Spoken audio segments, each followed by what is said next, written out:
It is said to point out that the sustainable version of architecture is being practiced by a very limited group of architects and builders. But again, the rising awareness and the newest market driven gush in green buildings has somehow mapped the gap between the present building practice and the true sustainability. We cannot ignore the fact that India is now the second largest market for green buildings. This draft is totally market driven and is accomplished with very little government support. Is India building a sustainable future? It is important to understand that sustainable construction aims to meet the present day needs for housing and working environments without conceding the ability of future generations to meet their needs in the future. Sustainable building incorporates elements of environmental performance, economic efficiency, and social responsibility. Further contributes to the greatest extent when architectural quality, transferability, and technical innovations are involved. Hello everyone, this is Yashashvi from Building Material Reporter and welcome you all to the very renowned panel discussion on the very crucial topic sustainability. So before we start, I'll introduce our all the panelists who are here for us. First, I'll go with the architect Himanshu. Principal architect at Himanshu Kasera Architects, Jaipur. He has done various sustainable projects and one of them was a bungalow of Mr. Dinesh Jain in Baswara district of Rajasthan. Architect Tushar Sogani, Principal Architect and Managing Director at TSDP Jaipur. He has done his bachelor's from Malviya Engineering College, Jaipur. He has several green buildings to his credit as well, which are not just energy efficient but also sustainable to the local environment. Name a few of green buildings include Cultural Complex cum Temple for Akshay Patra, 5-star hotel and some ultra-luxurious residential apartments. IT parks for acts, mixed-use development near Jaipur International Airport. He even represented India in Acacia's Green Building Committee and strongly advocates the ideas of traditional sustainable wisdom in building. Architect Shailaja Gupta, architect and interior designer, green building and landscape consultant, graduated from Chandigarh College of Architecture, runs her own firm Designing Earth by Studio Bhumi, which believes in philosophy, study nature, love nature, stay close to nature because it will never fail you. Her passion for environment conservation lead her to focus on the green building incentive and because of her immense knowledge and profound experience help her to earn first green building credential by IGBC. She has successfully achieved Platinum certification for Homeland Heights in Mohali and pre-certified Platinum rating for Exotic Magnific in Krishnapur, CP.67 by Unit Homeland, HLP Galleria and Downtown Mohali.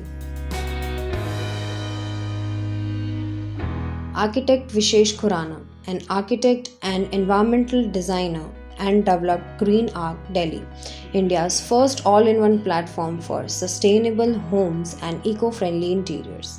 Holds a master's degree in sustainable environmental design from Architectural Association London. He has been a part of iconic projects such as Narendra Modi Cricket Stadium, Ahmedabad, Motera Stadium is the lower tier was planned and developed considering the views and lines of sight in random with the cricket ground. Himanshu sir, according to you, what is sustainability and why one should practice it? I think sustainability it has very vast definition, and if we consider all the aspect of sustainability, it has already been defined so many times with many organizations and many persons. But yes, sustainability has to be considered with all the aspects, including social, economical, design, and management. So in 1987, the United Nations reports about sustainable development. I agree with that, and it is like the meeting the needs of the present without compromising the ability of future generation to meet their own needs. Means it also comprises the essence of looking back and moving forward. Okay, sir. So my second question will be for Tushar, sir. What made you work for sustainability, and how you are contributing and your firm is contributing towards sustainability in architectural firm? I come from a city called Jaipur, which has got a long, legacy of sustainable development. I'll just like to take you to the year 1726, when the king decided to make the new capital of Jaipur. So he shifted its capital from Amer to the present Jaipur walled city. And if you really study that, the then architecture, who was not an architecture by academics, but he was an architecture by profession, architect Vidyadhar Bhattacharya. In the year 1726, he created a planned city, Jaipur, wherein, he talked about micro detailing and macro detailing. He just divided the blocks into 9 squares, and then he created certain gridiron patterns, and he thought of putting the residential over the commercial, and as far as the micro detailing was concerned, so he planned each and every module of a building in the way which was actually responding to the then climate of Jaipur, that was hot and dry climate. And mark my words, since I got my Haveli in the walled city of Jaipur, when you are sitting in the summer, when the temperature is, ambient temperature is 45, and you are sitting inside your house, you will not feel like using the air conditioner. That was sustainable. So this is how it started, When I really started looking at the structures in Jaipur, Havelis in Jaipur, for that matter, Havelis in the other part of the Rajasthan, that is Bikaner, Jaipur, Bhumi, it really persuaded me that what was the key behind it? Why those structures were still very sustainable, that it was designed in the year 1726, and today, almost 300 years ahead, we are actually following it. So that was a came into my mind, that was a learning from vernacular wisdom. So vernacular wisdom, every vernacular building was sustainable. Now, your second question, that what I am doing, I am the chairman for Acacia Committee for Green and Sustainable Architecture, which is comprising of 21 countries. So there we always think and debate and deliberate that how to take this forward, in our designs. So I basically, whenever I design, I split it into 3 parts. One is the awareness, that I should be aware. There should be awareness program amongst my client also. Second is the research. I should do the research for what climatic zone I am designing. Where is the location? Is this architecture contextual? And third is the implementation part. So we architects are very bad in statistics. So as far as the rating, as far as the statistics are concerned, so our engineers friend, our green consultant, they give us certain data on the basis of which we try to reduce the overall energy consumption in the building in the whatever best possible way they suggest, and we try to make our build form, our design system. So this is how we work. Thank you so much, sir. My next question will be from Shailaja ma'am. As construction industry is the fastest growing sector in India and contribute about 10% in country's GDP. So being a part of this industry, what should one responsibilities as an architect? For me, it has to begin from the very basic concept. So when the design iteration is happening, so whether only the project owner and we as consultants are involved, so sustainability cannot happen, or the context cannot come towards the end. कि आज rating लेना है और आज हम चलते हैं किसी ग्रीन बिल्डिंग कंसल्टेंट के पास और वहां जाके लेट अस से वो क्या कहेगा और उसको will try and put it into pieces together and take a gold rating or take a platinum rating. Unfortunately, that doesn't fulfill the purpose. We are not looking, and we don't want to talk about greenwashing here. So the intent of the conversation and the intent should be basically that all of us as consultants should primarily hold our responsibilities together from the very basics of the design, which is called as the design concept. अगर हम शुरू में passive technologies, passive features की बात करेंगे, then what happens with the basic things like a design principle, a design layout, like what should be the quantum of a chhajja depending upon the local climatical concept. What does the building design demand? What should be by selection of material? We are surprised at times that when we do or try to calculate energy performance index of a building, just in the very basic design stage, there are times when good examples would have come in architecture that just by having good projection factors, by having insulated walls, a good value of EPI like about 10 can be achieved at the very basic of design.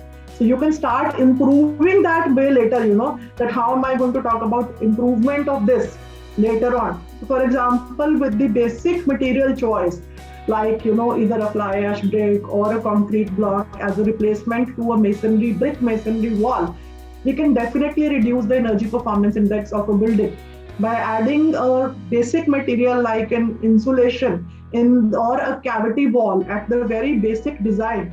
What happens, we are trying to insulate the outer envelope of the building at the design stage only. So then this question does not come कि आज तो tender हो गया है, अब तो हम specification नहीं चेंज कर सकते, आज तो हमारे एस्टिमेट्स बन चुके हैं और अब हम एस्टिमेट्स को चेंज नहीं कर सकते. So I think largely, if together we will all hold responsibility for this, I think it's an achievable task. Sure, ma'am. Definitely, one should be responsible for his or her environment, because this whole world is suffering with the environmental problem. Not just about it's not just about the India or a particular state or a particular city. It's all about our world, our Mother Earth. So I think we should be come together and definitely do something and contribute towards our Mother Earth and sustainability, because it's a very crucial time now. So that we should take some steps towards it. We should not be wearing sustainability as a luxury tagline. It should be the very basic. It should be like the air that we breathe. Everything that goes out from our offices have to follow the tagline as a principle. Today there is no planet B. All of us are fighting for this. At the end of the day, what are we going to give to our generations is also very important. Exactly. Probably by adopting vernacular steps. Exactly. So we all want to live in a modern technological way, but our steps to reach that modern technological lifestyle should be vernacular.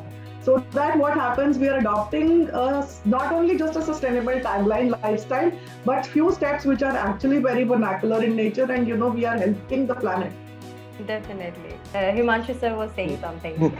Yeah, that's what I said. Looking back and moving forward, we should adapt the technology, but the way we are adapting, it has to be sustainable from all the kinds. And yes, Tushar sir had explained the example of Jaipur, and I'm from Jaipur. You visit the Amer Fort and the other forts. Look at the drainage system as well. Look at the the management system as well. They've done the fantastic job there too.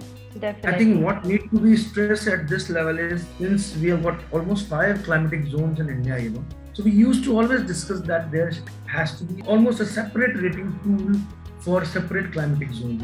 It's not that we just fill a checklist of 11 or 21 points, for all the climatic zones, and just in the name of climatic response towards architecture, we just give 1 point or 5 point or 7 point, whatever. The point is what has been done by my ancestors. The key is learning from regional wisdom, learning from vernacular wisdom by passive means, which Sheldrati was mentioning, is very important. Definitely, sir. Definitely. Okay, so we'll go with our fourth panelist, Vishesh sir. My next question will be for you. It's not been so long you have started your own firm. So, what is the new era of sustainability? Hi Yashasvi and hi everyone. I'm from Delhi, and I completed my Masters in Sustainable Environmental Design from the Architectural Association London.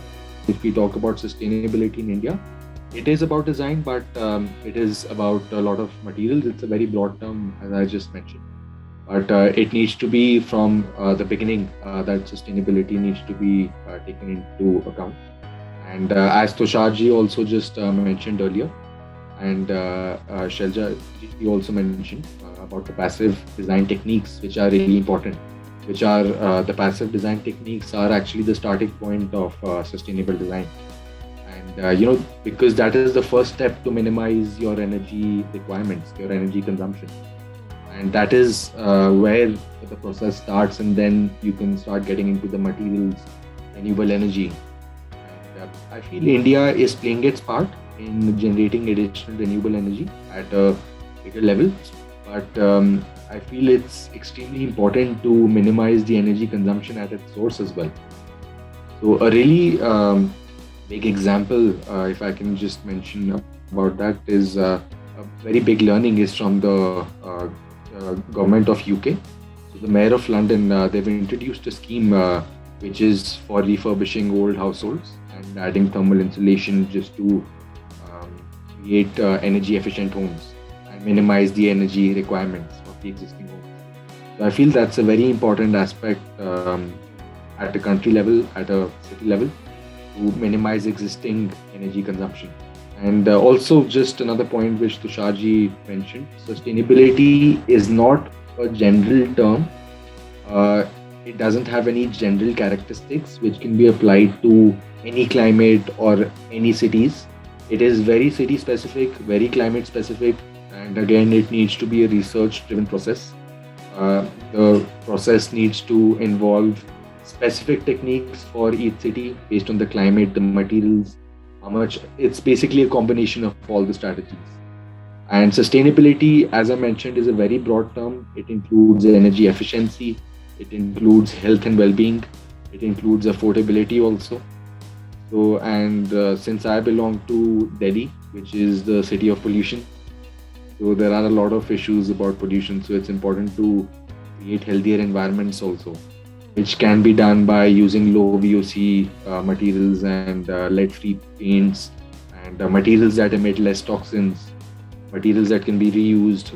For example, certain types of woods are available, reusable woods, and then we could also combine it with biophilia just to improve the indoor air quality. There are various things that need to be taken care of, and it's more of a responsibility than. Sure, sir. Definitely, as you said, we are in the city. It's called Delhi, and we are facing a very bad environment right now. So I'll have a question. It will be a common question for all of you. So, do you think sustainability treated as a trend, fashion, or either as a responsibility of a one? It's a more part of my responsibility. So I'm talking about myself just as a person there and not as an architect. So we started to look at it like that the built environment that we have been given already. So what can I contribute in that as a person? That's my contribution to the planet. So the first thing that we started to look at as a household was segregating our biodegradable and non-biodegradable at source. After that, we decided that all our biodegradable waste will not go out of our house. We converted our roof as a green roof on which, we are growing right now vegetables. So out of the entire biodegradable waste that my household generates, we are converting everything into manure at source only. We all know about urban heat island effect. अगर हम principally ये सोचते हैं कि urban heat island effect को as an individual मैं कैसे कम कर सकता हूँ, so one of the key principles which we have learned is basically to convert your rooftop as a green. सिर्फ 20-25% rooftops भी अगर green हो जाती है, what would be the kind of impact that the city like Delhi would have? And what would be the level of oxygen that we are generating just out of our roofs only? Definitely, ma'am. Definitely. It's so very true. Tushar sir, we'll go with you. I think it is a responsibility of every human being, in particularly architects. We are the designers, right at the scratch level, we should think whenever we design in a very holistic manner. Whatever 17-18 principles of sustainability are there, which many green consultants talk, if you try to incorporate those principles right at a design level, I think half of your milestones will be achieved. As I think Shailaji mentioned, always it's in a country like India where we have got lot of legacy, because as I mentioned, 5 climatic zones. Every climate zone, architecture of that climatic zone is responding in its own particular way. So I think the passive should have been active. They should have been active measures after the pandemic. Almost every individual has realized that what are the basic principles of green architecture. We talk about daylighting. We talk about natural ventilation. We talk about water management. We talk about passive way of using things. So everyone has started understanding. The only thing is we architects, we consultants need to do certain awareness program, and that actually reflects in our design. So it is our responsibility, not a trend, not a fashion. Definitely, sir. Definitely. It's not a trend, it's not a fashion, it's a responsibility of an individual to take care of his or her Mother Earth.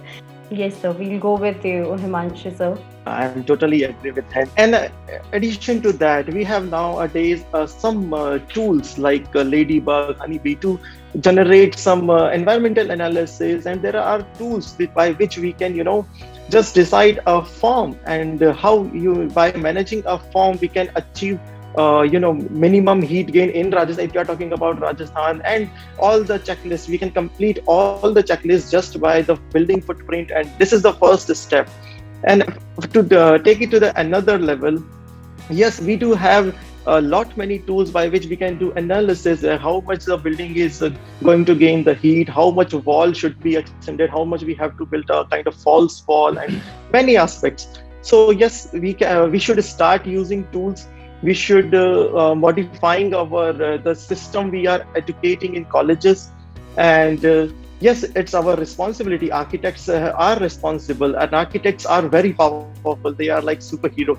If they are designing something, like if we put a barrier, so no one will move above that barrier. If we are putting a step, they have to follow the step.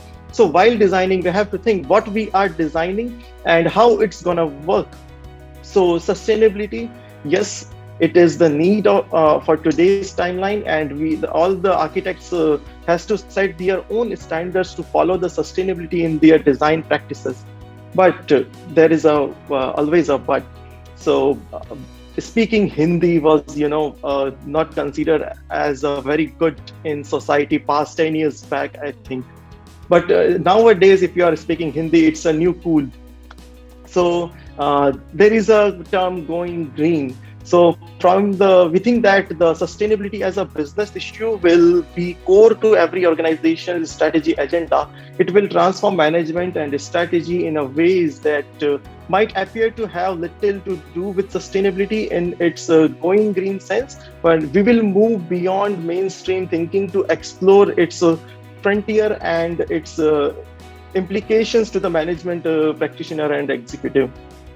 So yes, sustainability taking as a responsibility and making aware to society. I'm agree with Shelja ma'am that while they started growing vegetables, etc., we remember the time of lockdown. So people were coming more, and I did more projects of farmhouse. So farmhouses were sustainable enough, but yes, they are self-sufficient enough. There is more term like a kind of self-sufficient. They can grow their own food, they can have their own energy, they have solar system and many tools.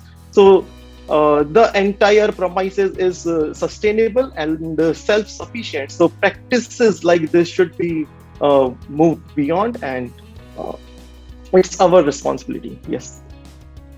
Definitely, sir. Very well said. So, yeah, sir. We go with the Vishesh, sir, for the question. Yeah, so just about your question, we are mainly into eco-friendly interiors and sustainable homes. So a lot of inquiries that we receive from people who want eco-friendly interiors and who want to go for sustainable homes, they don't really know much about what sustainability is or sustainable design is, but they just want to go for it just because it's a trending term. And I feel there are a lot of misconceptions also about sustainability. For example, one of the main misconceptions is that sustainability is expensive, or if you go for sustainable design, you'll have to compromise on the aesthetics. We usually get a lot of similar questions on such topics, but sustainability is not expensive, first of all, because affordability is also an aspect that we take into account when we're creating sustainable designs. And in terms of aesthetics, I feel sustainable design is one of the best looking designs. Aesthetically, it's the best looking designs, and there could be nothing better. And if you're getting aesthetics plus sustainability, I feel it's the best option that you can opt for. And also just about renewable energy, we also receive a lot of inquiries about renewable energy, but usually we see as Himanshu ji was just talking about self-sufficient homes and net zero homes. So net zero energy is another trending topic these days in today's world. But a lot of buildings they go for renewable energy as net zero energy because they want to just generate additional renewable energy to make it self-sufficient, to make the building self-sufficient. But just using passive design techniques, insulation, minimizing heat gains, if you can reduce or minimize the energy demand, you will not even require that much renewable energy. You will require just less than half of that renewable energy, and the renewable energy or the solar panels that you're going for. The renewable energy generation would be minimum for your building if you go for passive design. Definitely, sir. It's so very true. So it was really, really nice having you all on the platform, and thank you so much for giving your, precious thoughts to us and to the audience. And definitely after this, I'll definitely the perspective of the architecture or the buildings or the interiors, if you talk about, or the if we talk about the all over sustainability thing, not just from the point of view of this industry, but from the overall. So I guess for today it was a very nice talking to you all, and it was very nice having you. Thank you so much for giving your time, sir, ma'am. Thank you so much.